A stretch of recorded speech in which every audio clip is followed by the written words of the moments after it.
Memory transcription subject, Slanek, Venlil Space Corps. Date, Standardized Human Time, January 14, 2137. Human and Kolshan casualties escalated, as the firefight raged on in the tight corridor. The enemy had shifted their tentacled forms behind cover, and their response was measured. I was impressed with their level-headedness under the circumstances. My claws popped off covering shots, while Marcel pried a panel open, with his bare fingers, for us to duck behind. It was shabby cover, but it was better than nothing. The two of us awkwardly situated our rifles, and peppered the Kolshans with fire. Our foes had found a robust set of tanks and storage containers to crowd behind, daring humans to charge straight into a stream of bullets. UN transports had breached in other areas of the station too, at least, that would discourage the enemy from summoning backup to one locale. Even with just the forces present, I wasn't sure how the predators could flush our opponents from their resilient fortifications. Fucking hell, Slanek. Marcel adjusted his helmet, his eyes darted from side to side, searching for a strategy. There's only one way into the living areas of the station, and it's through them. I found a careless indigo leg poking out behind cover, and steadied my aim with a cue to Marcel. My bullet zipped toward its mark, tearing through the flabby flesh. A howl of pain could be faintly heard through the deafening exchange of gunfire, and the Kolshan's leg buckled. The human was ready to finish my kill, when the hobbled enemy toppled into the open.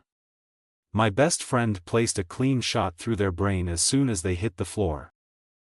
I drew some ragged gasps.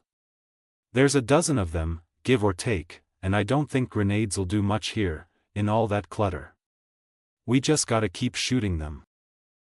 The Predator popped off a series of shots, making sure to keep his head below the ajar panel. Our impromptu cover was impairing our sight lines a bit, though in this case, I was sure the binocular eyes helped him focus on a narrow range of vision. Marcel stole peeks at the areas the Kolshans hunkered down in, risking the elevated sight lines for a few seconds. A wicked smile crossed his face, and that murderous delight sent a chill down my spine. What if we didn't shoot them? The human asked. I watched in confused silence, as Marcel's aim crept away from the soldiers. I couldn't tell what he was looking at, there was little more than clutter and pipes in the shaft. He closed one binocular eye, and inhaled through his stomach for several seconds. It was easy to picture him as a hunter crouched in the grass, checking that his aim was true. His finger hooked around the trigger, and as a result, a small flame appeared from a stout tank. It seemed to be the standard emergency oxygen supply, which could be used to fill spacesuits in the event of an emergency or required maintenance. The flaming tank violently failed, creating a chain of high-pressure flames from others nearby. Screams came from the sheltering Kolshans, and a series of explosions sounded down the tunnel. The Kolshans flailed about from within the blazes, they were easy targets for the predators to mop up. Human soldiers backed their wounded deeper into the tunnel, ensuring that they were clear of the blasts. A handful of our troops had the good sense to deploy fire retardant measures, and managed to quell the blazes after several minutes. The station's built-in fire suppression systems helped, with overhead sprinklers drenching us. Marcel pressed two gloved fingers to his forehead, before snapping them down with a sly grin. Why engage in a tough gunfight with unclear results, when you can incinerate the enemy? Humans, so observant, under extreme stress. That's my best friend there. I absorbed the shouted reports being passed around, and took the cue to move forward. We'd cleared the path into the living areas with an unusual tactic, that meant we could discover what happened to the station's inhabitants, and what the Kolshans were up to. It was possible that we'd encounter mangled human corpses. Sympathy swelled in my chest for the civilian Terrans trapped here, trying to protect their friends. Stay alert, Slanek, Marcel murmured. These are conniving fuckers, I wouldn't put traps, or even a dead man's switch, past them. If they can't have these doses, sir, they might decide nobody can. I flicked my ears. Killing a bunch of your kind might be a worthy sacrifice to them, using civilians as bait. I understand the risks. The Terrans unfastened the locking mechanisms on the trapdoor out of the service shaft, and we climbed out of the ceiling hatch in a hurry. There was a ladder that could be taken, but waiting for each person to descend the rungs would waste time. I hopped down after Marcel, rolling the rough landing on the metal floor. Several predator heads whipped around, checking for signs of enemy engagement. Leaders spread their men in anticipation of hostile contact. Kolshan footsteps hurried down the narrow hallway, no doubt having heard the thuds of heavy primates' boots landing. We capitalized on the few seconds to ready ourselves, and a dozen guns sang out to mow the hostiles down with prejudice.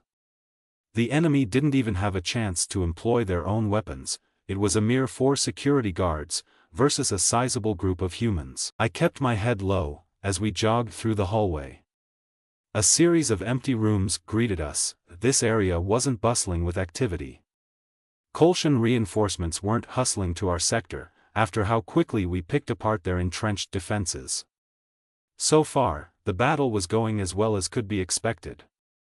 We needed to locate some civilians, and start to evac victims, while our comrades kept the pressure on in other compartments. "Why don't we check the med bay?" I shouted. "That's a logical place to start for re-education. Just like that Takkan doctor, Zarn, that wanted to whisk me off." A human leader narrowed his eyes. "Not a bad idea, Veni. How do we locate the medical areas?" "This seems to be the mess halls, game rooms, lounges, and so on. If it's a standard design, we're adjacent to the personal quarters now," I explained. "Work stuff will likely be closer to the center, with the medical areas having a separate wing. There should be signs of a raised paw pad, the doctor symbol, like your Red Cross." "Very well. Lead the way, since you seem to know the ins and outs." I scampered to the front of the pack, with hesitancy. It was a bit unnerving to feel the predators tailing me, and to know their guns were at my back. My own weapon was ready in my grip, as I turned left down the hall. My eyes were peeled for any sign of the doctor's symbol or a directory. It took minutes walking past several spaces, devoid of any souls, to encounter a paw pad sign. I tossed my head, indicating for the Terrans to follow down the dimly lit corridor. The silence was eerie, so I strained my ears for any sign of noise. The sounds of pained screams, the unmistakable wail of a human, stopped me dead in my tracks. I could detect the noise ahead, though the Terran soldiers had yet to catch on. "Do you hear that?" I hissed. "Screams." Our senior enlisted leader turned his ear, before his eyes widened. "Double time. Move it, people. Split up if needed, clear every room of civilians, yesterday." The predators' long legs left me in the dust, as they hoofed it in the direction of their people. With the agonized cries to attract them, the guidance of a Venlil was no longer needed. I sprinted as quickly as I could, but Marcel scooped me up in his arms before I got far. My human rushed in the noise's direction, and set me down once we reached the labs.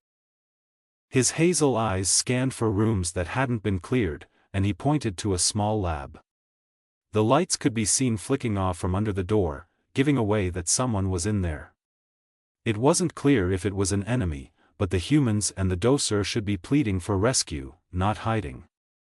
Marcel pressed his shoulder against the wall, and at his signal, I kicked the door open for him. I filtered in behind the muscular predator, who was bellowing commands in a bone-chilling tone to get on the ground. 2 Kolshans dismounted stools on Marcel's orders, though without the fear befitting someone's first encounter with an enraged human. Microscopes sat abandoned on the counters, with cell slides up for examination. These seemed like unarmed scientists. Their raised tentacles suggested they were trying to surrender.